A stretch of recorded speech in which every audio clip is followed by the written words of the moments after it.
Machine చెప్పుకొచ్చింది. Russia అధ్యక్షుడు Ali ఖమేనీతో మాట్లాడుకొచ్చారు. ఇరాన్ సుప్రీం లీడర్ అలీ ఖమేనీతో మాట్లాడుకొచ్చారు.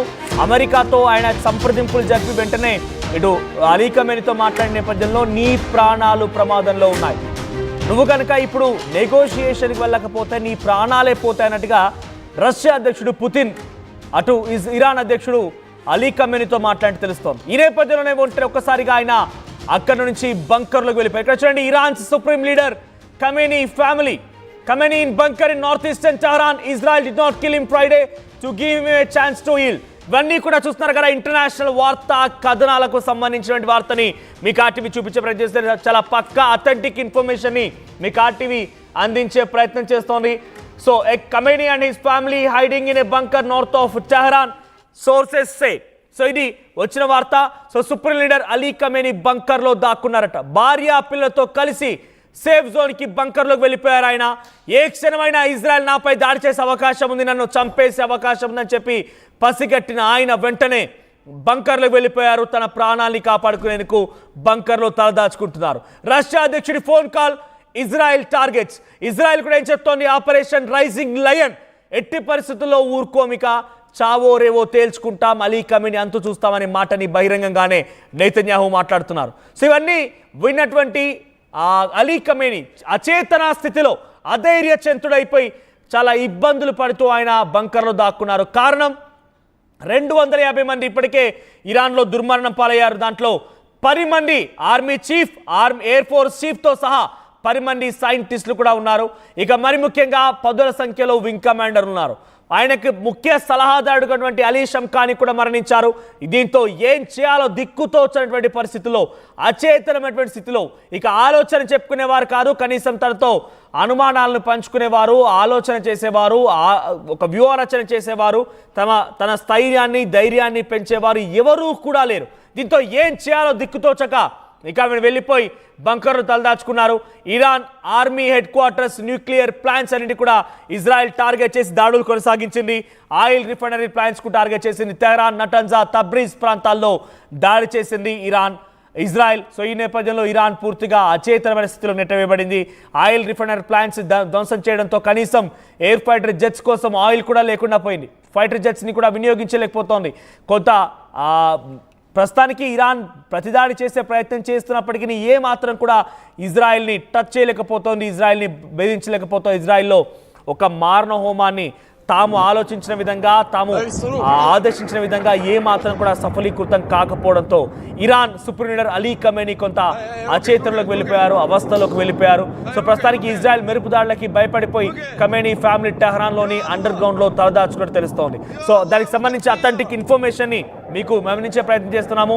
సో ఇంటర్నేషనల్ మీడియా కథనాల ఆధారితంగా మీకు ఈ వార్తను ప్రచురించే ప్రయత్నం చేస్తున్నాము. పక్కాగా అలీ ఖమేనీ అండర్ గ్రౌండ్లో దాచుకున్నట్టు తెలుస్తోంది. మరిన్ని అప్డేట్స్తో సచిన్ సిద్ధంగా ఉన్నారు. సచిన్, సో ఏకంగా అలీ ఖమేనీ తలదాచుకున్నారు, బంకర్లోకి వెళ్ళిపోయి ఆయన భయపడిపోతున్నారు, కుటుంబంతో సహా తలదాచుకున్నారు, కుటుంబంతో సహా ఆయన బంకర్లోకి పారిపోయినట్టు తెలుస్తోంది. అప్డేట్స్ ఏంటి? ఇజ్రాయెల్ దాడిని వేగవంతం చేస్తుంది. మరి ముఖ్యంగా ఇప్పటికీ మీరు అన్నట్టుగా శంఖానియే కాదు, దాంతో పాటు వివిధ కమాండర్ లెవెల్లో ఉన్న వారు కూడా కూడా లేపుతుంది ఇజ్రాయెల్. సో ఈ నేపథ్యంలోని నిన్న కూడా ఇజ్రాయెల్ ఎయిర్ ఫోర్స్ తో కీలకమైన స్టేట్మెంట్ ఇవ్వడం జరిగింది. ఇటు ఇద్దరు కీలకమైన వ్యక్తులు వాళ్ళ ఆర్మీకి సంబంధించి ఇజ్రాయెల్ ఎయిర్ ఫోర్స్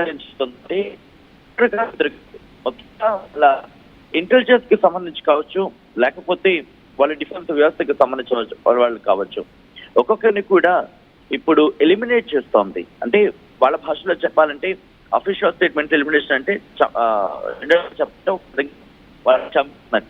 సో సంబంధించి ఇజ్రాయెల్ నిన్న రాత్రి కూడా నిన్న చేసిన దాడుల్లో కూడా ఇద్దరిని చంపేస్తుందని చెప్పుకొచ్చింది. ఆ పేర్లను కూడా చెప్పుకొచ్చింది. ఆ ఇద్దరు కూడా చాలా కీలకమైన వ్యక్తులు అంటూ కూడా ఇజ్రాయెల్ చెప్పడం ప్రస్తుతం అక్కడ పరిస్థితిని అర్థం పడుతోంది. ఒకరి కాదు, ఇద్దరు కాదు, ఒకరి తర్వాత ఒకరిని అక్కడ లేపుతున్న పక్షంలోనే నిన్న తీవ్రతరం చేసిన సందర్భంలో ఇటు Iran supreme leader Ayatollah Ali Khamenei ఇంటికి సంబంధించి చుట్టుపక్కల కూడా దాడులను తీవ్రతరం చేస్తుంది. దీంతో ఇటు ఖమేనీయే కాదు, ఖమేనీ కుటుంబం దాదాపు మంది కుటుంబం డబ్బాలోకి వెళ్ళిపోయారు. కొన్ని సందర్భంలో ఆయన రష్యాకి వెళ్ళిపోయారు అంటూ కూడా చర్చ జరుగుతోంది. బట్ ఆయన ఎక్కడ ఉన్నాడు ఏంటి అనేది ఇంకా పూర్తి స్థాయిలో క్లారిటీ రావాల్సి ఉంది. బట్ ఇజ్రాయెల్ డిఫెన్స్ ఫోర్స్ మాత్రం, ఇజ్రాయెల్ ఎయిర్ ఫోర్స్ కావచ్చు, ఇజ్రాయెల్ డిఫెన్స్ ఫోర్స్ కావచ్చు, ఒకటే చెప్తున్నాయి, దాడులను ఎక్కడ ఆపేది లేదు, ఇంకా దాడుని ఉధృతం చేస్తామని చెప్తున్నాయి. అలీ ఖమేనీతో పాటు అలీ ఖమేనీకి సంబంధించి కీలక సలహాదారులుగా ఉన్న వ్యక్తులు మరణించారు, దాంతోపాటు కీలక కమాండర్లు మరణించారు. ఇక్కడ దీని అందరి కారణం ఏంటంటే 17వ తారీఖు అంటే నిన్న చర్చలు జరగాల్సి ఉన్నది. ఎవరికి? ఇరాన్కి అమెరికాకి అనే ఒక చర్చ జరుగుతుంటుంది. ఎందుకంటే 13వ తారీఖు దాడులకు సంబంధించి మాట్లాడుకుంటున్నారు. ఆ దాడుల నేపథ్యంలోనే వీళ్ళు బంకర్లోకి వెళ్ళి దాక్కోవాల్సిన వ్యక్తులు, బంకర్లో సేపుకోవాల్సిన వ్యక్తులు ఆ టైంని అడ్వాన్స్ అంటే అమెరికా చర్చలు ఉన్నాయి కాబట్టి ఒక రోజు గ్యాప్ ఉంది కాబట్టి వీళ్ళు కాస్త అలసత్వం ఉన్నారు అనే ఒక చర్చ అయితే ఉంది. సో ఈ గ్యాప్ ని దీన్ని అడ్వాంటేజ్ గా తీసుకుంది. ఇప్పుడు వీళ్ళు అలసత్వంగా ఉంటారు కాబట్టి వీళ్ళని కొట్టిపడేయచ్చు అని చెప్పి ఈ నేపథ్యంలో right Sachin. So present Ali Khamenei తలదాచుకున్నట్టు తెలుస్తోంది. బంకర్లకు వెళ్ళిపోయి ఆయన తన ఫ్యామిలీతో పాటుగా సేఫ్ జోన్ తీసుకున్నారు. ఎందుకంటే ఏ క్షణమైనా ఇజ్రాయెల్ మా పైన దాడి చేయొచ్చు, ఏ క్షణమైనా ఇజ్రాయెల్ మమ్మల్ని హతమార్చవచ్చు, నా ప్రాణాలు తీయొచ్చు అనేటువంటి మాటని చాలా పక్కాగా రష్యా అధ్యక్షుడు పుతిన్ చెప్పడంతో పాటుగా అటు నేతన్యాహు కూడా బహిరంగంగానే హెచ్చరిస్తున్నారు, బహిరంగంగానే ఆయన మాట్లాడుతున్నారు. ఆయన టార్గెట్ అలీ ఖమేనీ మాత్రమే, చావైనా రేవైనా తేల్చుకుంటామనే మాటను మాట్లాడుతున్నారు. కాబట్టి ఇక భయపడిపోయి అచేతనమైనటువంటి స్థితిలో ఏం చేయాలో దిక్కుతోచక ఆయన ఫ్యామిలీతో పాటుగా బంకర్లో దాచుకున్నట్టు తెలుస్తోంది. ప్రధాన కారణం ఆయన దాడులు కొనసాగిస్తానని చెప్పడమే.